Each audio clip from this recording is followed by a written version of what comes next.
Girl named Fetch, the water girl.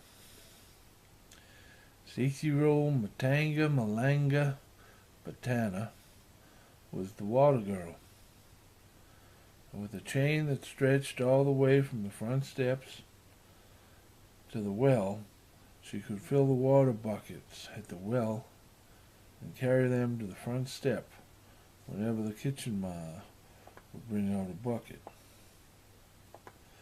But 6-year-old Matanga Malanga Batana was a happy slave, so most of the day she spent jumping rope. Only since she did not have a rope, she used the chain that rubbed her ankle raw as a rope, so she'd skip chain. So one day Miss Becky Davis, a 6-year-old just like her, who was so important that the adults bowed to her and kept their eyes looking at the ground whenever she would walk into the kitchen, walked up behind her and asked, "What you doing?" Without skipping a beat, 6-year-old Matanga Malanga Batana said, "I'm skipping chain." "Can you teach me how to skip chain?" asked Miss Becky. "Why, sure." "Okay, now grab the chain here. Now hold my hand, and we'll skip together, okay? Okay. Now let's step over it together. Now swing it over our heads. See? Now let's do it a little faster this time. Great. See that? We're doing it. We're skipping chain. I'm skipping chain." One day Miss Becky came to play with 6-year-old Matanga Malanga Batana, but another slave had taken her place. So Miss Becky went off to find her friend. She found her sleeping on a pile of hay in the barn. A grown elderly slave was tending her. "What's wrong?"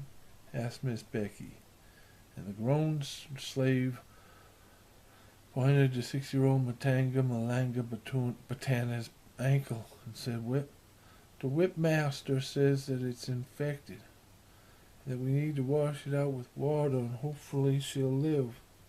So Miss Becky went and got Doc Cartledge to look at her friend. And he said, "Well,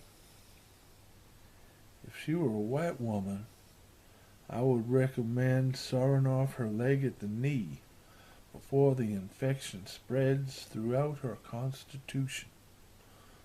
But she's a slave. Child, well, what good is a slave with one foot?"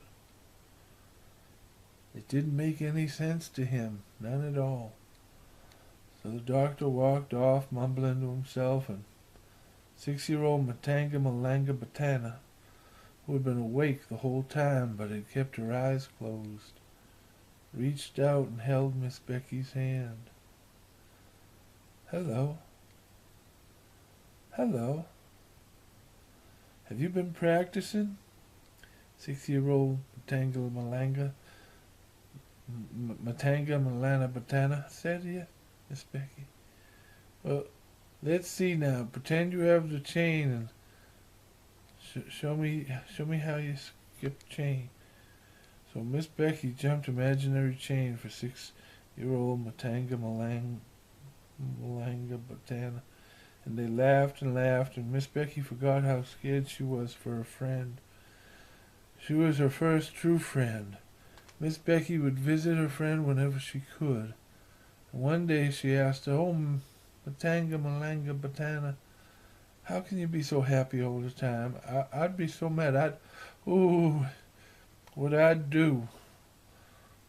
"Yes, that's what I'll do. Just give me a minute," said 6-year-old Matanga Malanga Batana, and they laughed and laughed.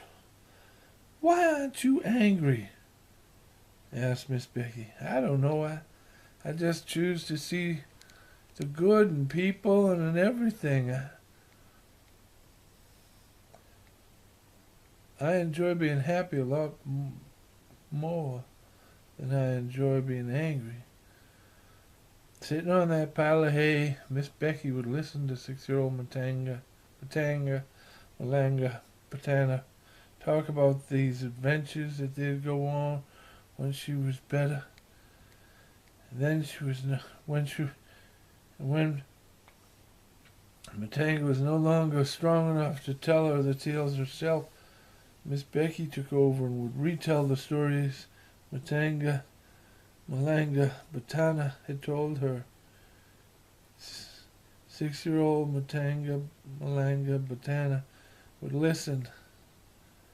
Eventually she would listen with her heart, as she was no longer able to open her eyes. But she would still squeeze Miss Becky's hand and occasionally manage a smile.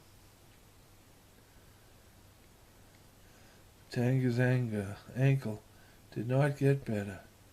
One day she passed away, and when Miss Becky showed up, the grown slave tried to stop Miss Becky from viewing the empty pile of hay. "Where is she?" "She's gone to that place in the clouds, child." "Where did they take her?" "The men buried her in the field." "Where in the field?" "Out there in the field."